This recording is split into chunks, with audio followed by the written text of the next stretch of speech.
When it comes to imports of fruits and vegetables into the U.S., blueberries aren't the only thing affected. They're just the beginning.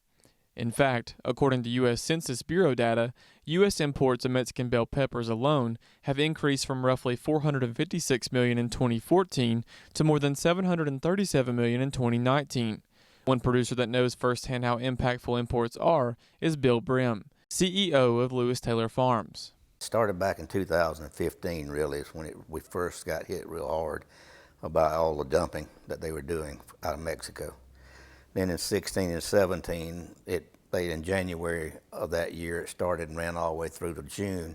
They were dumping each year as well. So this season here, I think the COVID stopped them from dumping so much product in here, and they had some bad weather down there that had some losses as well, so the production wasn't quite as heavy as normal.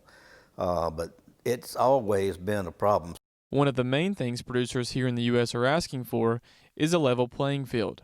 Brim is one of those producers and pointed out that one big unfair advantage producers in Mexico have is their cheap labor, which ultimately allows them to have a cheaper price for their products.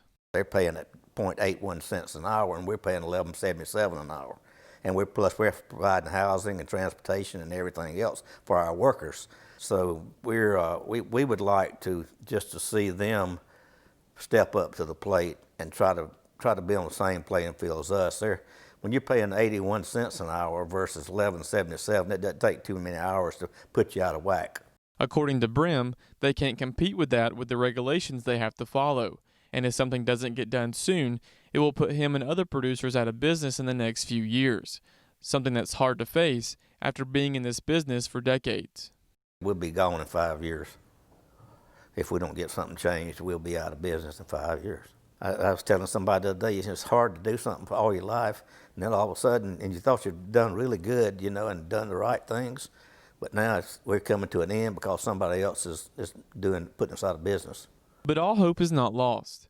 According to the Joint Report on Seasonal and Perishable Products, the USTR is doing something about this issue as well by doing a few things. The two biggest being pursuing senior-level government-to-government discussions with Mexico to address U.S. industry concerns and initiating a Section 332 investigation by the ITC to investigate imports of strawberries and bell peppers, something that Coalfield says is just the beginning of a very big issue. Lots of our seasonable, perishable products are being impacted by this influx of imports from other countries. We've seen it for 20 years now in Florida. We started to see it here in the last decade or so in Georgia. And I think other states across the nation are seeing the same thing. We went from this being a Florida issue and then a Georgia issue to a nationwide issue. I mean, we've heard from New Jersey, Maine, Michigan, various states, all of whom are having issues with this.